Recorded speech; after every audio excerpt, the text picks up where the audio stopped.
Coming up on Chopper's Political Podcast. You know what Spotify is? I've heard of it. But that's your own shameless self-promotion now. That you're as bad as my us. show, why can't I?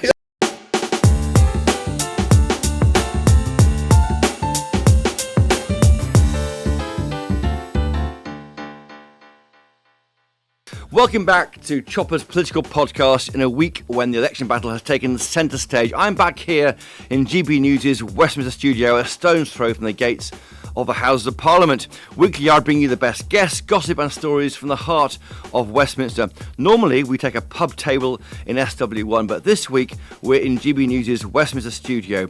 There's an election going on and life isn't normal at the moment. But as we enter the third week of this campaign, it's time to take stock. Who's winning? Who's losing? What's been the biggest surprise? And who's got the best election battle bus? And who better to call on than two of the oldest and wisest observers of Westminster politics, known to even their friends as Morecambe and Wise of political journalism, the Statler and Waldorf of punditry, Kevin Maguire and Andrew Pearce. Kevin and Andrew, welcome to Chopper's. Unhinged and bracket, I would rather go for. Unhinged and bracket. He always uses that one. Now, let's get the plug out the way first of all. You're here to tell a show. What's your show called? It is called, well, it's here. We'll brandish it. It is Andrew Pearce versus Kevin Maguire. Shameless self-promotion. Next Wednesday, 12th of June, 7 p.m. at the Leicester Square Theatre. Essentially, it's the Punch and Judy show between Pearce and Maguire, which has been raging on TV and radio and in newspapers for the best part of 25 years. Yes. He's also going to be talking. He's going to be nice to me for a moment on the stage because he's going to talk to me about my book, Finding Margaret, which is about finding my birth mother. Yes, of course. But just imagine sort of Starmer and Sunak, but with a few laughs and a bit more insight and character and no lies. Well, if you're on the stage, there will be a few. Now, I mentioned that Statler and Waldorf. You know who I mean by Statler and Waldorf. They were in the Muppets, weren't they? They're these two old men. I always in think the of him box. as Miss Piggy. Miss Piggy. Says Kermit. And one would say, "What do you think of it so far?" The other one would say, "Rubbish." Yeah. So, Kevin, what do you think of it so far? Rubbish. No, look, the election campaign, I mean. Yeah, but we might as well just fast forward to July 4 because you basically know Starmer's going to be Prime Minister and Sunak's going to be out. The majority we're not quite sure about. What happens to Farage and Reform? But it's there. But we just know because the dial has not moved in 2 weeks. Or indeed 2 years, because it hasn't really moved at all. No.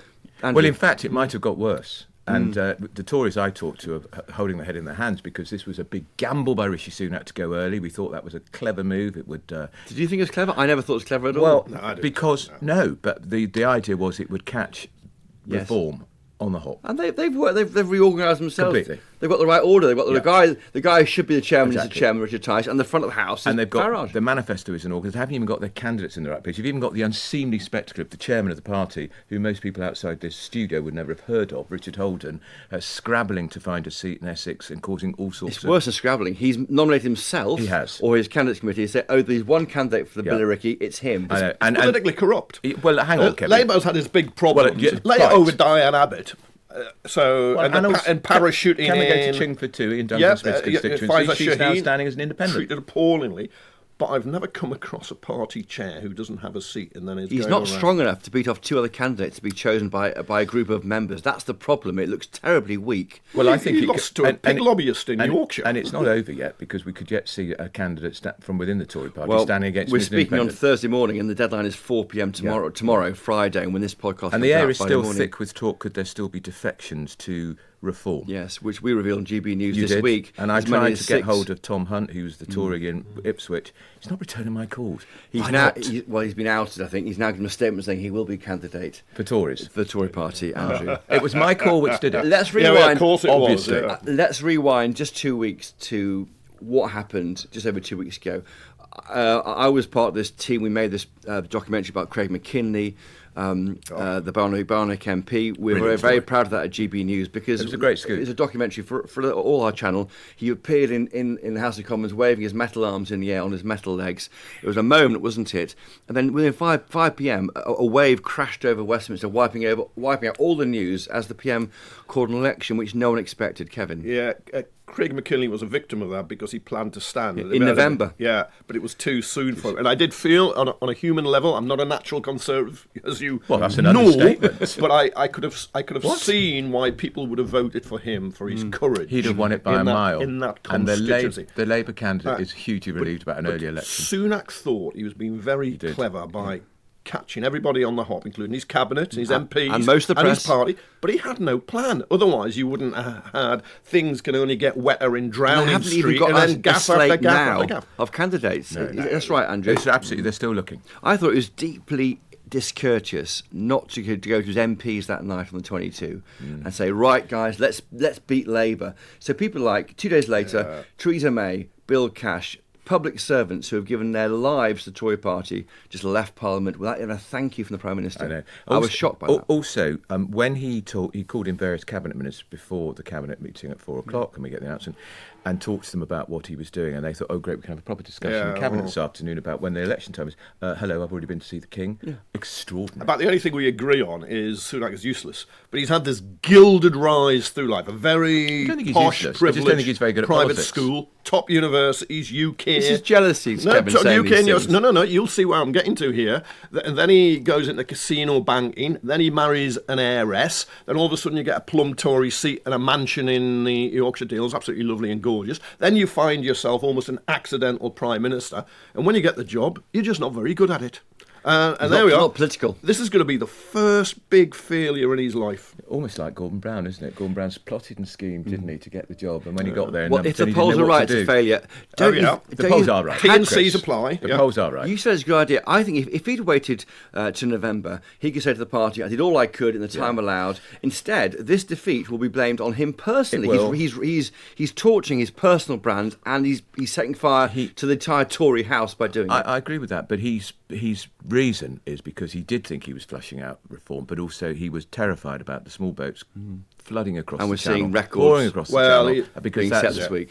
Exactly, As and he long thought as- if this goes on throughout the entire summer, and I think he didn't think he could keep the parliamentary party together for that long. More defections, and there could still have been another leadership challenge, which would have been insanity. You see, it would have exposed, right? You strap some poor souls onto a plane to Rwanda and the boats keep on coming. It's shown that it was never going to work. Poor souls, you mean illegal immigrants? But Ireland, Ireland showed, hang on. Ireland Migrants and They're illegal immigrants. asylum seekers These are still poor souls. No, they're not. You may No, say they're they have no right. No, yeah, yes, they are. No. Let's not dehumanise them. No. Language matters, Andrew A lot of them are does. a lot of them Come are on. economic migrants with their big But flashy yeah, but watches hang and their on. designer training Oh, shoes. They're don't- not poor oh my souls. A God. lot of them Okay, are let's not economic migrants. relitigate Rwanda because that's a big deal and it's being thought about in the campaign. him off. Do you not think what happened here was you had a bunch of clever clogs people around Rishi Sunak, 8 people maybe, they worked out, aren't we clever? There's a group think about this idea of this election and no one is in a room challenging them saying, why on earth are you going early?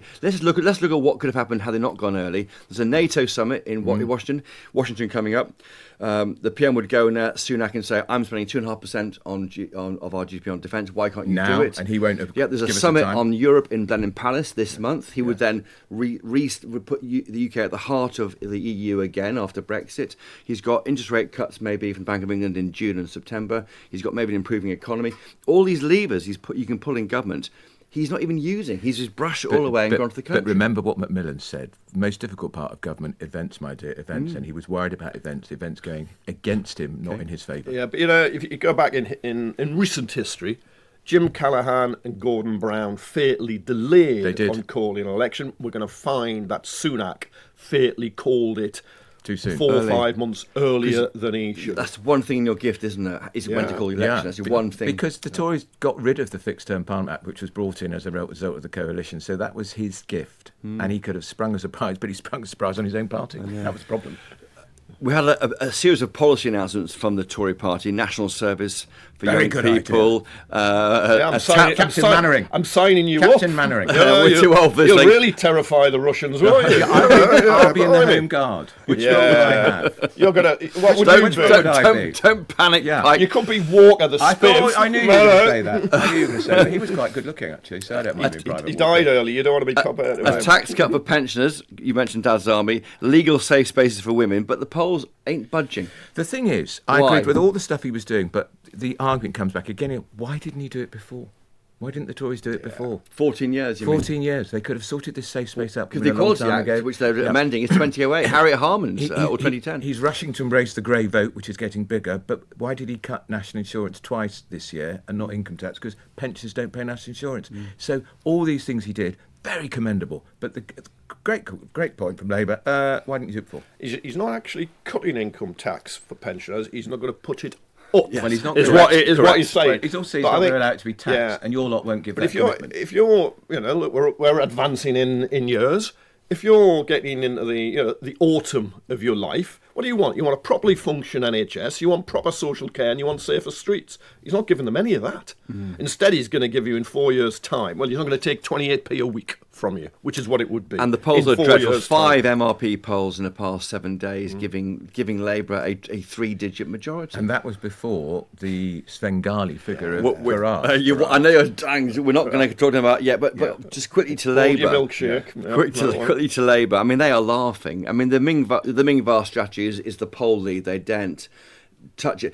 I have been struck, having interviewed Rachel Reeves and obviously Keir Starmer for GB News in the last few days. Was she robotic? She is quite robotic, and I am quite forgiving. As you get older in life, I kind of think, well, how would I react to me questioning me? And I think, well, I'd probably be a bit offhand and careful about what I say to me. She's so robotic. She's so bored. But they all are. I mean, I think so is Keir Starmer, and so is Jeremy Hunt. She's going to be so. But as a chancellor, you want a roundhead, not a cavalier. Right? You want somebody who's going to take care of your money and be very cautious on what they're going to do. Well, but that's the whole point of their campaign. They are saying change, but really it's no change, isn't it? Because they're trying to say, look at trust. We're not. That was change. Yeah. We've had enough of that. We are no change, aren't they? Yeah, and look when they were under pressure on VAT, 6 times they were asked in the day about are they going to raise VAT. They had to put a statement out in the evening.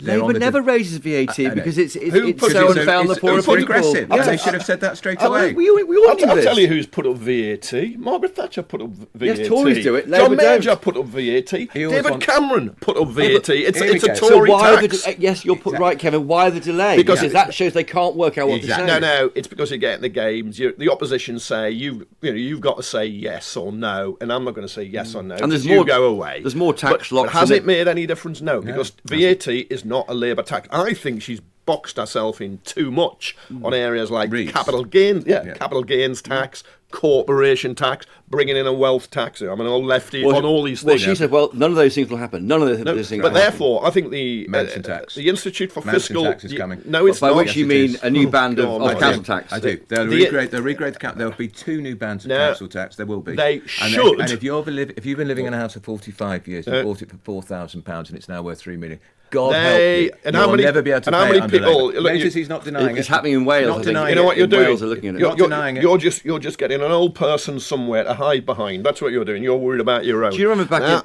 look, the fact is, it should be revalued because it's ridiculous having early 1990s property prices, but they won't do it because the winners Who's they, by the way? Labour, you mean? Yeah, Labour won't. They won't do it. They won't do it because the winners won't give you enough gratitude early on, but the losers will punish you at the polls. It's a crazy system. You and I, we're all 3 of us old enough to remember the conservatory tax in the late noughties. That was the re-evaluation of council tax. What that means is if you've improved your property with a conservatory, you then go up a band in council tax. So you're punished for trying to better your own property. Yeah. And that idea, they haven't quite got this, the Tory party, but I can imagine drones flying overhead, spotting a new conservatory will put you into band E, D, E, F, G, Z, whatever the number is going to be. And it's a tax on aspiration, I think. But they're not saying that yet. The Tories aren't really got their language right. Yeah, but in like Kensington, somebody in a little flat was paying the same council tax as Roman Abramovich in a huge multi. So you're saying bring back the poll tax by saying that? No, because that's exactly what the poll tax would dealt with. I'm making the argument on proper, sensible grounds, common sense tax, in other words, which is what I said. For a revaluation, but they won't tax, do it because politically there's so much flack She has said, I mean, again, for GB News, I asked her, wealth taxes, CGT, will that go up? No. There'll be a wealth tax. Have you asked her about a tax on the first newborn? I mean, you can make them up if you like. Well, in the papers today, the Tories have now extended their lock to other areas, haven't they? But don't you think they've got to cheek the Tories when they put up the tax take to the highest level for 70 years? But why and yet they keep saying, you're going to put up Well, taxes. they do it through thresholds. They don't do tax increases. What I couldn't understand about your useless, ponderous pudding that's the Labour leader in that TV debate, he had all those opportunities to make those points, and he couldn't even nail. Well, let's even nail the £2,000 let's discuss not your leader, Kevin. You're not a member of any party. I'm not. But let's discuss Keir Starmer. pudding. Why did he take 27 minutes to take on that £2,000 a head tax figure, which the Tories are talking about the Labour Party? Until he finally got to say it was total garbage. No, as somebody watching, I was wondering that, and I think there are two reasons. One is they didn't do their homework enough. Now, if you'd have watched Sunak against Truss, the Tory debate of his life, he hadn't done his homework. If you watched, you know how he debates, and he'll talk over you, and he won't respect the moderator.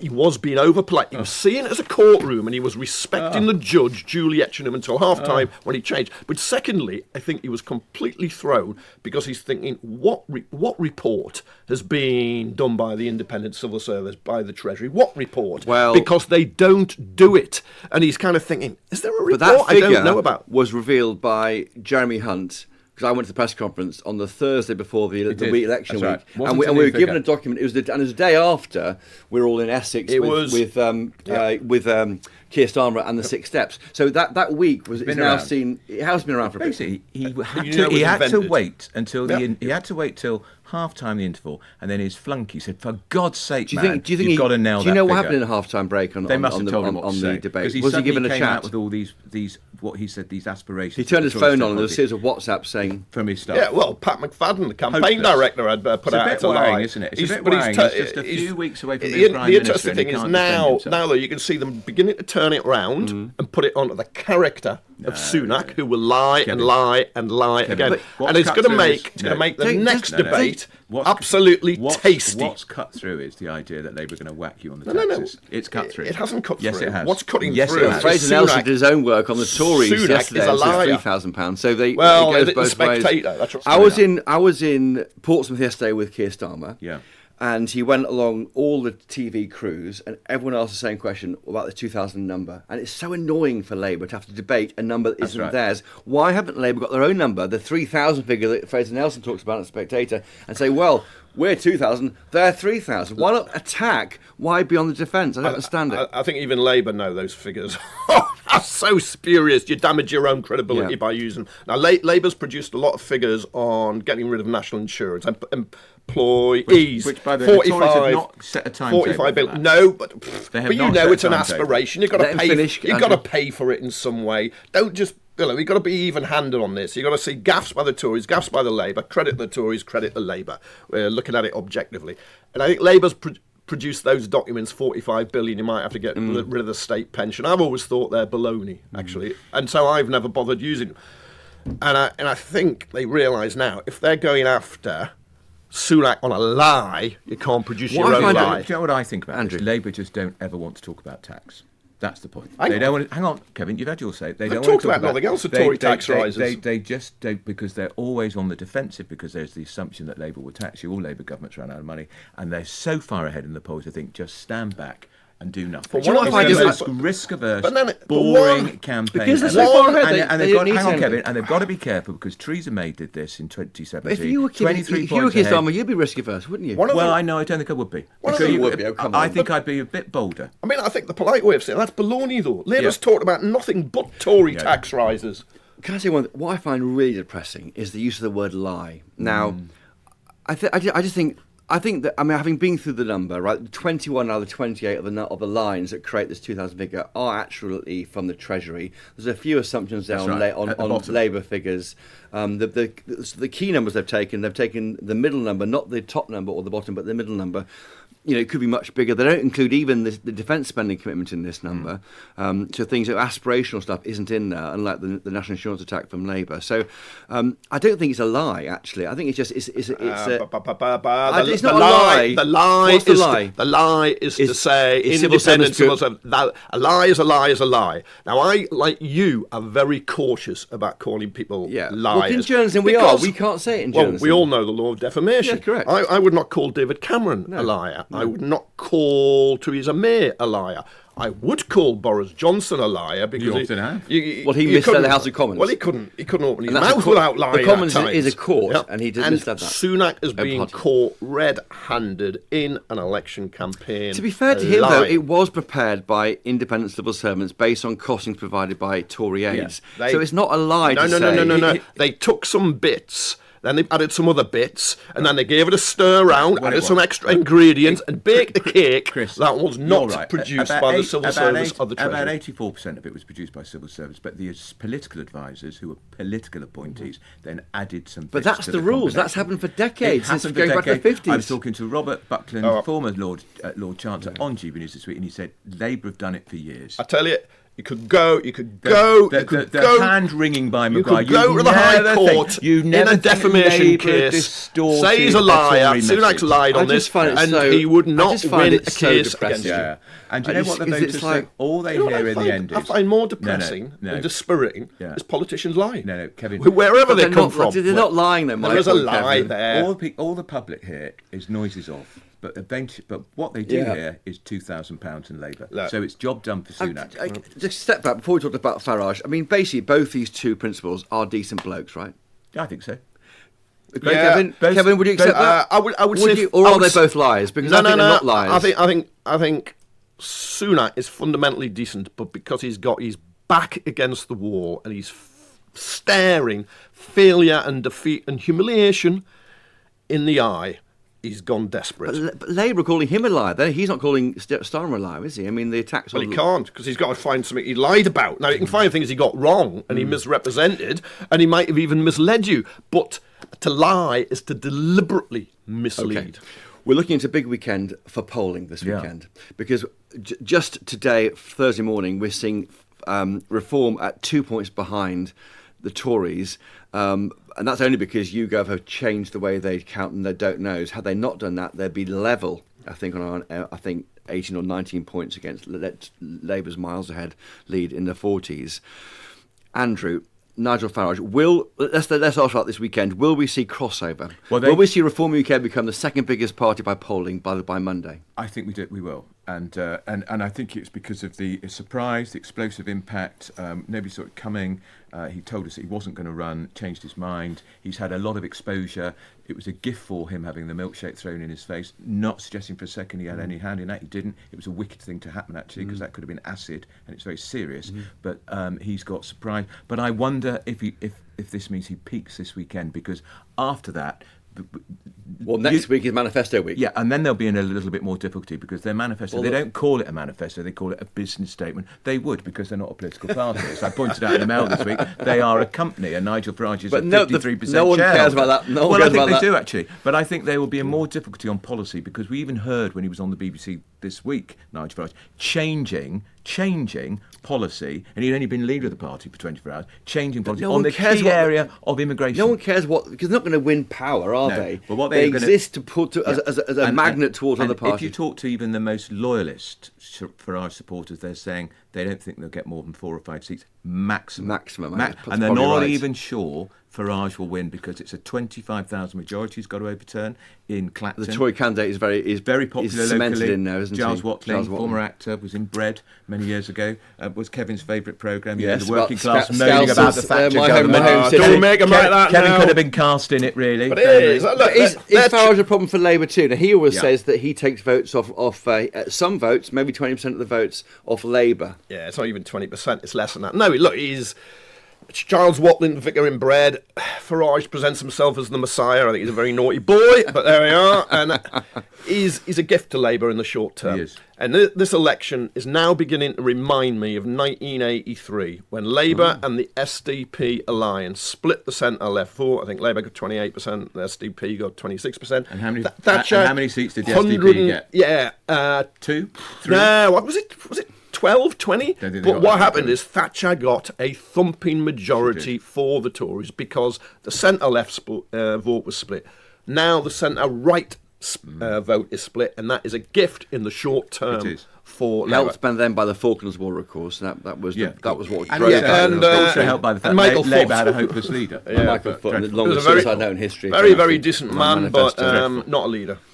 So Farage, it is the moment for Farage. For me, I look at Reform UK and I think they are now all in the right place. Their leadership. You've got Richard Tice, who I think is quite a brittle, thin-skinned leader. Humiliated. As we saw on GB News, taking you on over a in fact, he should have ignored that article and moved on. But he fought you on air about He it. called me.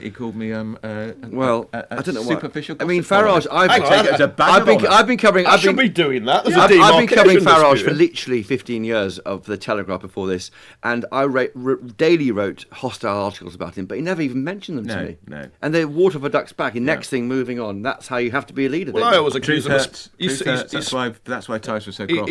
He spreads bigotry, he and doesn't. he always chats very nicely to me, and I chat very nicely to him because that's what we do. So why do as you talk to journalists. bigot then? You should. No, he's spreading bigotry because he does. So why Because don't you cancel him? Well, everyone on the left always cancels people, don't they? as a journalist, you want to speak to everybody. And what Farage will do, he will... Come on, if I he cancelled won't- everybody I didn't like, there's not many people I'd be speaking to. He will turn this, if he can, into an election campaign and immigration, but he won't be able to because the main story still is cost of living And tax. and tax. Just finally on the milkshaking, you think that will help him? I mean, I was the only person on the bus when he's milkshaked in Newcastle in 2019, and he was really upset. Yeah, but I was with him. He was really upset. His response was much more grown up Yeah, this that was time. interesting. He took it in his stride. With He the turned it to his advantage. He did he did a TikTok Yeah. About milkshake in with the a yard, milkshake, boys in the yard, and then he all that does an interview on television. Noticed the half a pint of beer there, looking all sad. It could have been more.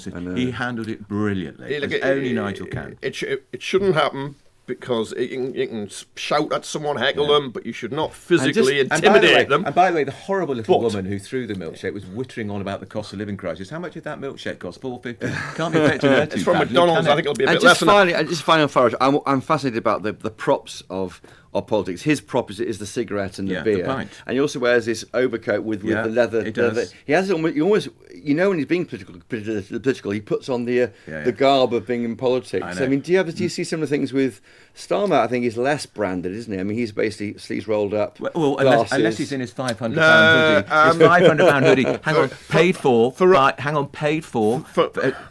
by Lord Wahid Ali, who gave him £20,000 for his wardrobe. And the trainers, I think. Trainers, yeah.